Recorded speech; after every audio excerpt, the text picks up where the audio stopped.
राजनीतिक रूप से अब आप आजाद समाज पार्टी के साथ भी नहीं होंगे फिर तो? नहीं, राजनीति मैं किसी पॉलिटिकल पार्टी के साथ नहीं हूँ। मेरी तो आप बसपा के मैदान में खड़े हुए हैं। पार्टी मैं जो मानता हूँ बीएसपी है, अच्छा, जिसकी लेगेसी को हम चाहते हैं कभी मिटने नहीं तो देंगे। बहुत बड़ा परिवर्तन हो गया आपके अंदर।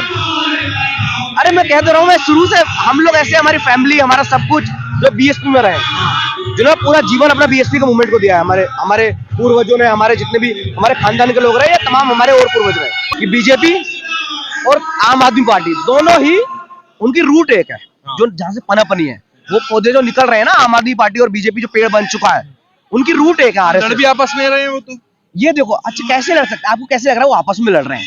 जब लोकसभा का चुनाव आता है तब दिल्ली 7-0 से बीजेपी को चली जाती है, और जब विधानसभा का चुनाव होता है तो 80-0 से यहाँ आम आदमी पार्टी आती है। ऐसे कैसे हो रहा है? ये देखिए, जब माननीय कांशीराम साहब कहते थे इस वक्त में कि सापना तो नागनाथ कांग्रेस और बीजेपी दोनों है। आज के टाइम पे हम बोलेंगे सापना तो नागनाथ दिल्ली के अंदर केजरीवाल और मोदी दोनों एक है। मेरे साथ हैं आशुतोष जी, और आशुतोष जी को हम ऐसे भी जानते हैं कि वो भीम आर्मी स्टूडेंट फेडरेशन के दिल्ली प्रदेश के अध्यक्ष थे दिल्ली यूनिवर्सिटी में जी। तो ये बदलाव कैसे हुआ, कैसे मन बदला आपका? ये सवाल थोड़ा आपका क्रिटिकल है, लेकिन बढ़िया पूछना चाहिए। हम लोग बहुत पहले से, मतलब दिल्ली विश्वविद्यालय कैसे विश्वविद्यालय है जहाँ बहुत पहले से, मतलब 100 साल बने हुए हो गए, लेकिन कोई भी अम्बेडकरवादी संगठन या अम्बेडकरवादी राजनीति नहीं थी वहाँ। मतलब दूर दूर तक मैं ट्रेस किया। जब हम दिल्ली 2018-19 में जब हम कैंपस में आए तो पता चला कि यहाँ पे कोई संगठन नहीं है, यहाँ पे कोई ऐसी राजनीतिक गतिविधि चल नहीं रही है, क्योंकि एबीपी एनएसए तमाम वामपंथी संगठन काम कर रहे हैं। तब ये चीज का हमको एहसास हुआ कि हमारे लोग हैं नहीं, हमारी बात कौन करेगा। तो हम लोगों ने सबने मिलकर एक संगठन बनाया। उसके बाद डीयू में एक ऐसी स्थिति है कि वहाँ मनी और मसल पावर बहुत चलता है, वहाँ गुंडों की तादाद चलती है, वहाँ एकदम तुमको ऐसे लोग चाहिए तुमको सपोर्ट करने वाले मिले। तो हम नए नए स्टूडेंट आए हुए थे उस वक्त, चीजें नहीं पता था कैसे क्या रन करती है।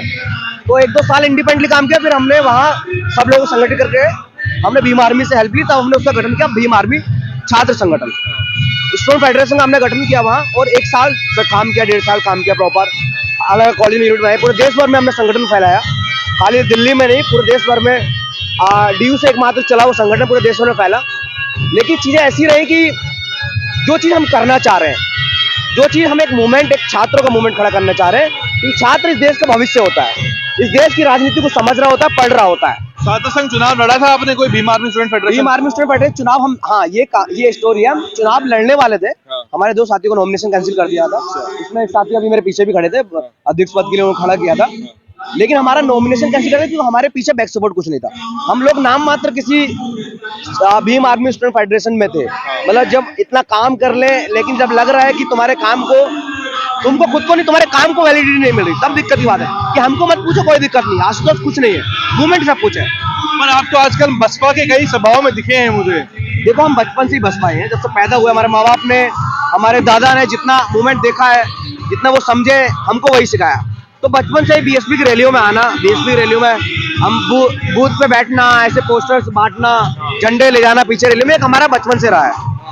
तो जब कैंपस में एक अलग राजनीति का एहसास हुआ, और यहाँ कोई बीएसपी का छात्र संगठन नहीं है, तो हमको सहारा किसी का जरूरत थी, तब हम वहां गए। तो अब भी नहीं है छात्र संगठन तो बसपा का, आपको कमी महसूस नहीं होगी? हाँ, अभी देखो, अभी हमने क्या काम किया, हम सारे जो साथी थे भीम आर्मी छात्र संगठन जो पहले काम करते हैं, उन सारों ने, हमने एक मीटिंग करी। मीटिंग करने के बाद हमने अम्बेडकर स्टूडेंट एसोसिएशन करके एक संगठन बनाया दिल्ली में, जिसने पहली बार चुनाव भी लड़ा इस बार, और 3000 वोट भी लेकर आए हम बिना किसी के सपोर्ट के। तो उसका नाम चेंज कर दिया हमने, अम्बेडकर, जिसे करंटली मैं अध्यक्ष नहीं हूँ दिल्ली यूनिवर्सिटी में।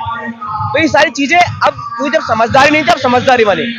लोगों सीख के, सबसे ज्यादा किताबें पढ़ के, कैंपस में रह के, और तमाम तरीके के एकेडमिक डिस्कशन, डिबेट और उसके माहौल में, इंटेलेक्चुअल माहौल में रह के वो चीजें सीख ली, वो चीजें जान ली, क्योंकि किताबें बहुत लेट तक पहुंचे हम। तो राजनीतिक रूप से अब आप आजाद समाज पार्टी के साथ भी नहीं होंगे फिर तो? नहीं, राजनीति मैं किसी पॉलिटिकल पार्टी के साथ नहीं हूँ। मेरी तो आप बसपा के मैदान में खड़े हुए हैं। पार्टी मैं जो मानता हूँ बीएसपी है, अच्छा, जिसकी लेगेसी को हम चाहते हैं कभी मिटने नहीं देंगे। तो बहुत बड़ा परिवर्तन हो गया आपके अंदर।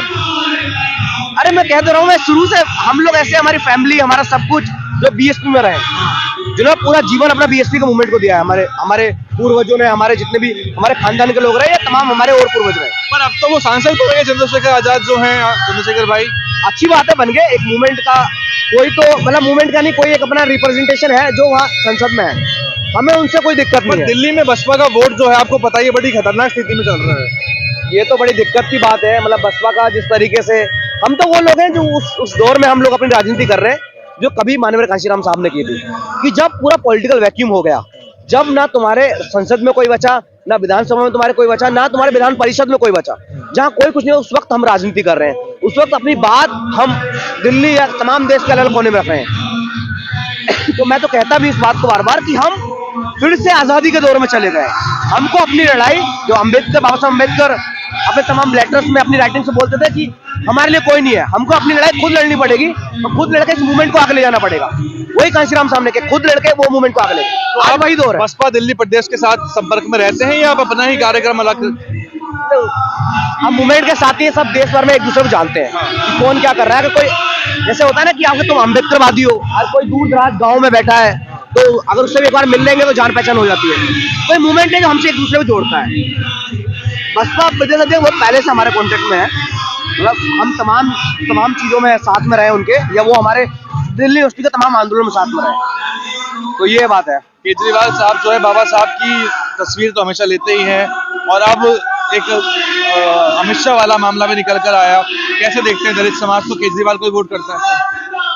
देखो, मैं इसमें एक जवाब देना चाहूंगा कि बीजेपी और आम आदमी पार्टी दोनों ही, उनकी रूट एक है, जो जहां से पनपनी है, वो पौधे जो निकल रहे हैं ना, आम आदमी पार्टी और बीजेपी जो पेड़ बन चुका है, उनकी रूट एक है। लड़ भी आपस में रहे हैं वो तो।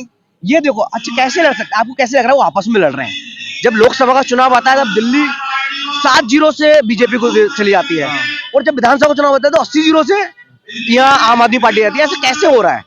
ये देखिए, जब माननीय कांशीराम साहब कहते थे इस वक्त में कि सांपनाथ और नागनाथ कांग्रेस और बीजेपी दोनों है, आज के टाइम पे हम बोले सांपनाथ और नागनाथ दिल्ली के अंदर केजरीवाल और मोदी दोनों एक हैं। इस चीज को समझना पड़ेगा, क्योंकि हम जब पढ़ लिख कर ग्राउंड पर चीजें देखते हैं तब समझ आता है कि आखिर में कौन बहुजन हिताय बहुजन सुखाय या सर्वजन हिताय सर्वजन सुखाय की बात कर रहा है। चंद्रशेखर आजाद से मुलाकात हुई है आपकी कभी, कार्य जब काम करते थे आप? हाँ, एकदम बहुत बार हुई है। पर सपोर्ट नहीं किया आप कहें लंबे समय तक? मतलब ये बड़ा दिक्कत की बात है, जो हम उम्मीद लेके गए थे, क्योंकि हम तो एक उस एज में थे, 20-21 साल की उम्र में थे तब एकदम, क्योंकि उस वक्त जब पॉलिटिकल वैक्यूम बड़ा, एक चंद्रशेखर भाई जैसा कोई आया है कि चलो लड़ते हैं, चलो पढ़ते हैं, ये सब करके जिस तरीके से मूवमेंट शुरू हुआ, बाद में मूवमेंट की जो चीजें स्थिति आज हो गई है वो बड़ा दर्दनायक है, वो बड़ा दुख देता है कि आखिर ऐसा क्यों।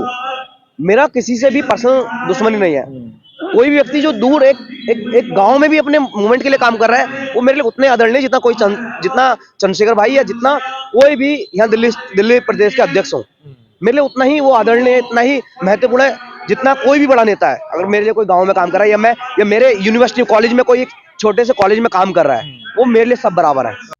जय भीम साथियों, मेरा नाम है माही, जिसका आपको था बेसब्री से इंतज़ार। बहुजन समाज का ऐतिहासिक कैलेंडर 2025 अब आपके बीच आ गया है। आप अपना कैलेंडर आज ही बुक करवाएं।